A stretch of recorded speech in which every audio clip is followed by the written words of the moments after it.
اللہ نے بھی تین کو ناپسند کیا ہے. اللہ نے تفسیر برہان، تفسیر قمی، اصول کافی، تینوں میں یہ حدیث موجود ہے. اس آیت کے ذیل میں پوچھا امام جعفر صادق علیہ السلام سے کہ مولا مل مراد من الایمان و مل مراد من الکفر والفسوق والعصیان. تو مولا مسکرائے اور کہتے ہیں ایمان سے مراد میرا دادا علی ہے. پھر فرمایا کہ کفر و فسوق و عصیان سے کیا مراد؟ تو مولا مسکراتے ہیں الکفر هو الاول والفسوق هو الثانی والعصیان هو الثالث. بھائی اللہ نے بھی معیار دیا کہ اگر کامیابی چاہیے تو ایک کو دل میں بساؤ، تین کو دل سے نکالو. بھائی ایک سے تولا کرو، تین پہ تبرہ کرو. بھائی تبرہ صرف زبان سے نہیں ہو، کردار سے بھی ہو. بہت توجہ. مولا نے فرمایا کہ یہ کون ہے؟ کا ایمان میرا دادا علی ہے. تو آیت کو اب اس طریقے سے پڑھیں، لیکن اللہ حبب الیکم الایمان، اللہ تمہارے لیے علی کو پسند کرتا ہے. وَزَيَّنَهُ فِي قُلُوبِكُمْ، اور اس علی کو، علی کی محبت کو، ولایت کو تمہارے دل میں اللہ نے مزین کیا ہے. لاکھ شکریہ ادا کریں، مرتے مرتے مر جائیں ہم شکریہ ادا کرتے کرتے، لیکن یہ زینت جو اللہ نے ہمارے دلوں میں دی ہے اس کا شکریہ ادا ہم نہیں کر سکتے. وَزَيَّنَهُ، اللہ نے اسے مزین کیا ہے. اب اپنے دل کو دیکھو جس کی طرف چھٹے امام نے فرمایا کہ میری محبت کے ساتھ کسی اور کی محبت ہو، میرے عدو کی، فَلَيْسَ مِنَّا وَلَسْنَا مِنْهُ، نہ وہ مجھ سے ہے نہ میں اس سے ہوں. اللہ نے بھی کہہ دیا کہ دل میں محبت اہل بیت ہو، علی کی محبت ہو، کیونکہ مجھے نفرت ہے، ناپسند ہے، کراہت ہے کہ اول کی محبت دل میں رکھو، ثانی کی محبت دل میں رکھو، ثالث کی محبت دل میں رکھو. امام حسن سے کسی نے پوچھا مولا یہ بتائیے کہ یہ دونوں کیسے تھے اول و ثانی؟ تو مولا نے فرمایا کہ دیکھو ہما الکافران وَمَن يَتَوَلَّهُمَا هُوَ کافر، کہ یہ دونوں کافر تھے اور جو ان سے کی ولایت کو قبول کرتا ہے وہ بھی کافر ہے. ایک صلوات پڑھے بار محمد.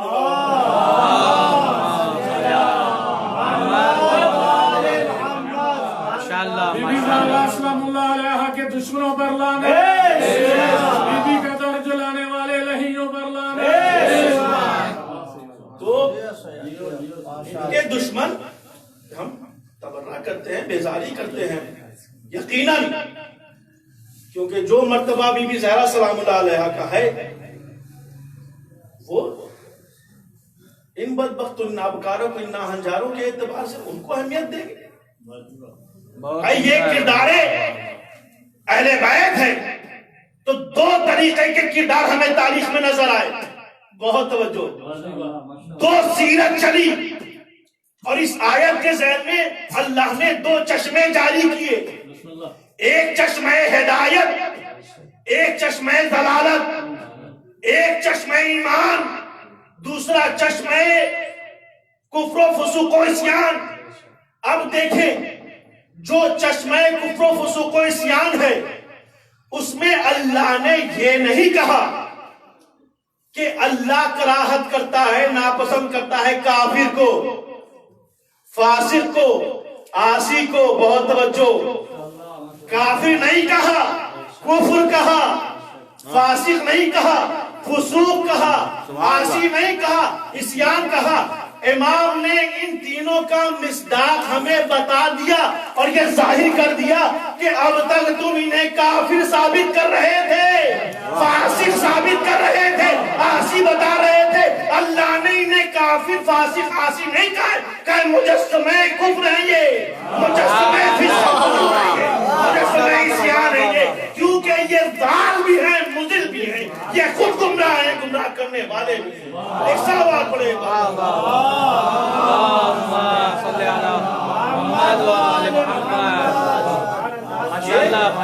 خود گمراہ ہے اور نگاہ کرنے والے ہیں۔ عزیزان محترم، دو سیرت ہمارے سامنے آئی اس آیت کے ذریعے۔ بہت عمدہ بھائی، دو چشمے پھوٹے، ہدایت کا چشمہ، گمراہی کا چشمہ، جس کی جو قسمت، جس کی جو دینت، جس کی جیسی ولادت وہ اس چشمے سے ہوتا تھا۔ ہماری مرضی، اختیار دیا اللہ نے، مجبور نہیں بنایا ہے، کیونکہ ایک سیرت وہ ہے کہ جہاں اللہ کی معرفت کا معیار اس انداز میں بلند ہے کہ جو ذات خدا کو خدا کی ذات سے پہچانتا، اور ایک طرف وہ کہ جو معیار معرفت توحید اتنا پست ہے کہ جہاں خدا کی ذات کو ذات یا اس کی آیت سے دور پہچانا تو دور، خدا کو بھی جہنمی قرار دے دیتے ہیں، اور یہ کہنے پہ مجبور ہو جاتے ہیں کہ جب روز محشر، جب جہنم اور جنت پر کر دیے جائیں گے تو خدا جہنم سے پوچھے گا کہ کیا تجھے اور چاہیے؟ تو جہنم کہے گی ہاں اور، تو خدا نعوذ باللہ اپنے پیر کو ڈال دے گا۔ تو عزیزان محترم، جب خدا اپنے پیر کو ڈالے گا تو جہنم کا پیٹ بھر جائے گا۔ میں یہاں پہ لعنت کروں گا ایسے عقیدے پر، تبرہ کروں گا ایسے عقیدے کے ماننے والے پر، ایسی روایت کو صحیح ماننے والے پر کہ جو اپنے خدا کو جہنمی قرار دے۔ بھائی ایک جملہ کہہ دوں گا کہ اگر جو خدا خود کو، اپنے آپ کو جہنم سے نہ بچائے، وہ اپنی امت کو، اپنے چاہنے والے کو، اپنے عابدین کو جہنم کی آگ سے کہاں سے بچا لے؟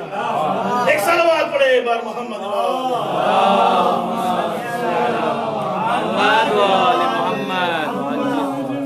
ایک بار اور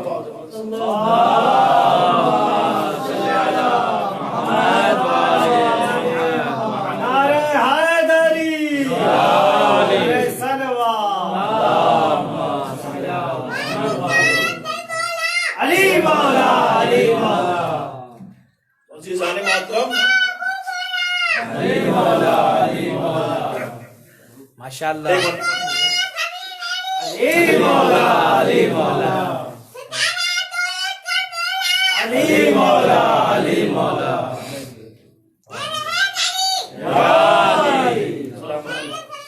اللہم صلی علی محمد وآل محمد۔ ماشاءاللہ ماشاءاللہ ماشاءاللہ۔ عزیزان محترم، ایک دل میں حب اہل بیت اور عدو اہل بیت کی محبت جمع نہیں ہو سکتی۔ بے شک، اگر جمع کر رہے ہو تو معیار اللہ مولا نے دے دیا ہے کہ تم تبرہ کرو یا نہ کرو، تم پر ہم تبرہ ضرور کریں گے۔ فَلَيْسَ مِنَّا وَلَسْنَا مِنْهُ، نہ تم مجھ سے ہو نہ میں تم سے ہوں، یہ مولا کا تبرہ ہے۔ عزیزان محترم، اقتداء اگر کرنی ہے تو کسی اور کی اقتداء میں نہیں ہو، اگر کسی کے پیچھے چلنا ہے تو وہ اہل بیت کے پیچھے چلنا پڑے گا، کیونکہ دو سیرتیں ہیں۔ تمہاری مرضی جس سیرت کو اپناؤ، تمہاری مرضی جس چشمے سے غوطہ ہو جاؤ، کفر و ضلالت کی چشمے سے غوطہ ہو جاؤ، یا ایمان اور تقوی ایمانداری کے چشمے سے غوطہ ہو جاؤ، تمہاری مرضی، کیونکہ ایک چشمہ وہ ہے کہ جہاں اللہ کی معرفت بھی ہے، نبی کی معرفت بھی ہے، ولایت کی معرفت بھی ہے، انسانیت بھی ہے، سخاوت بھی ہے، طہارت بھی ہے، شجاعت بھی ہے، غریبوں کی مدد کرنے کا جذبہ بھی ہے، غریبوں پر دست شفقت کرنے کا جذبہ بھی ہے، یتیموں کا سہارا بننے کا جذبہ بھی ہے، اور ایک وہ ہے جہاں پہ راہزنی ہے، جہاں پہ کفر ہے، جہاں پہ فسوق ہے۔ تو عزیزان محترم، یہ جملے کو سمیٹ کر کہہ دوں کہ ایک سیرت وہ ہے جہاں خدا کی راہ میں عطا ہی عطا ہے، دوسری سیرت وہ ہے جہاں خطا ہی خطا ہے۔ بھائی خطا ایسی، کبھی ماں کی خطا، کبھی باپ کی خطا، کبھی عبادت میں خطا، کبھی عقیدے میں خطا۔ ماں کی خطا ایسی کہ جب منظر میں، جب مجلس میں پوچھا گیا، بس میں پوچھا گیا اس بچے کا باپ کون ہے، تو 7 بندے بیک وہ کھڑے ہو گئے۔ بھائی یہ ماں کی خطا ہے۔ اب دیکھیں عبادت کی خطا کیسی ہے۔ جمعے کی نماز بدھ کو، بھائی صبح کی نماز پڑھانے کے بعد حالت خمر و شراب میں ہونے کے بعد یہ پلٹ کے پوچھا جاتا ہے کہ 2 رکعت پڑھائیے، کہو تو اور پڑھا دوں، تو یہ خطا ہے۔ تو تمہاری مرضی کہ کسے اپناؤ، سامنے ہے۔ یہ جہل مرکب کا شکار بننا تمہاری قسمت میں ہے تو بنو، کسی نے تمہیں روکا نہیں ہے، لیکن کب تک تم پرواز کرو گے؟ یہ 60 سالہ زندگی، 70 سالہ زندگی، بس آؤ محشر میں پلے صراط پر علی کھڑے ہیں، میزان عمل میں زہرا کھڑے ہیں۔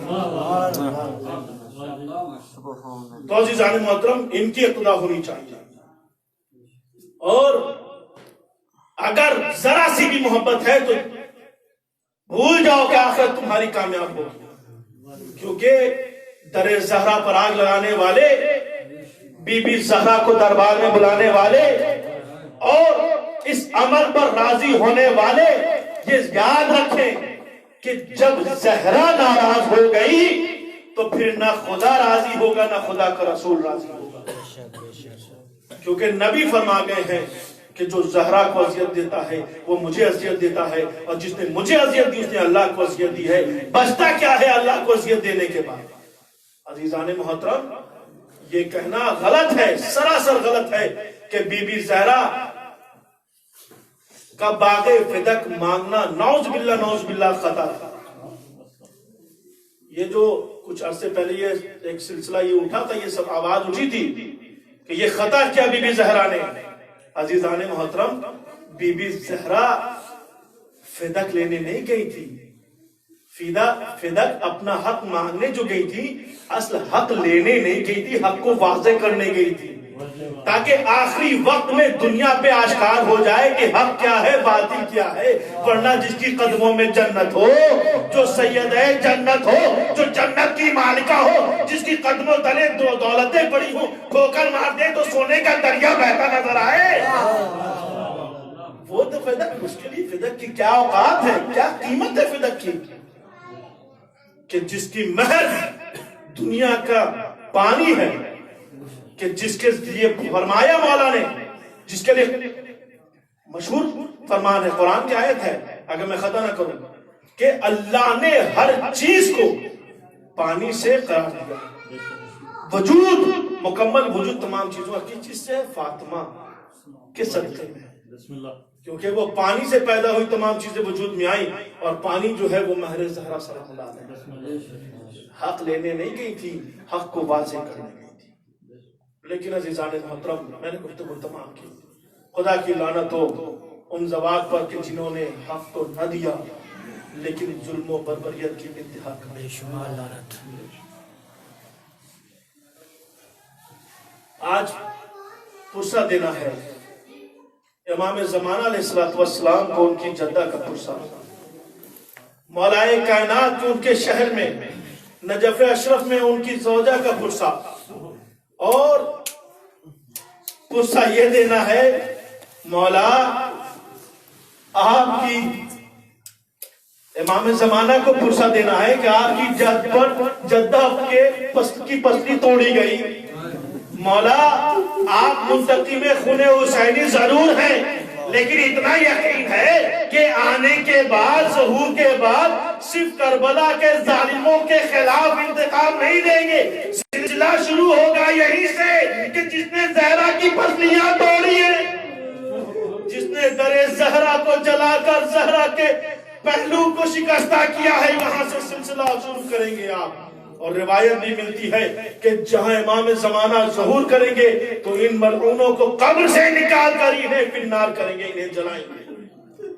عزیزان محترم، کس پہلو کو آدمی پڑھے بی بی زہرا کے؟ ہر پہلو میں مسائل بھرے پڑے ہیں۔ زہرا کا گریہ پڑھا جائے، رسول کی شہادت کے بعد اگر زہرا کا گریہ پڑھتے ہیں تو در و دیوار مدینہ زہرا کے ساتھ ساتھ روتے ہوئے نظر آتے ہیں۔ ایک روایت نقل کروں گا، ام البنین سلام اللہ علیہ کہتی ہیں کہ بی بی زہرا کی شہادت کے بعد میرا جب نکاح مولائے کائنات سے ہوا، میں حجرے میں بیٹھی تھی، میں اپنے کمرے میں بیٹھی تھی، کہ میں نے دیکھا کہ بی بی ام کلثوم حزین عالم میں آنکھوں سے اشک جاری ہے، ایک کنارے میں بیٹھی ہوئی ہے، گھر کے گوشے میں بیٹھی ہوئی ہے، حزین عالم میں ہے۔ ام البنین سلام اللہ علیہا فوراً قریب جاتی ہیں، ام کلثوم کو گلے سے لگاتی ہیں اور کہتی ہیں اے بیٹی ام کلثوم، کیا وجہ ہے آج تم غمزدہ نظر آ رہی ہو؟ کیا وجہ ہے تم افسردہ نظر آ رہی ہو؟ کیا وجہ ہے کہ تم حزین عالم میں ہو؟ ایک مرتبہ ام کلثوم کہتی ہے کہ اے اماں، یہ جگہ دیکھ رہی ہے، میں جس جگہ پہ بیٹھی ہوں یہ وہی جگہ ہے جہاں میری اماں زہرا میرے بالوں میں کنگھی کیا کرتی تھی۔ اللہ اکبر۔ اے اماں، یہ وہی جگہ ہے جہاں میری ماں فاطمہ مجھے ادب کے اشعار سنایا کرتی تھی۔ اے اماں، یہ وہی جگہ ہے جہاں پر مجھے میری ماں نیک تربیت سے نوازا کرتی تھی۔ یہ کہتے کہتے ایک مرتبہ میں کلثوم نے اشارہ کیا، کہا اماں وہ دروازہ دیکھ رہی ہو؟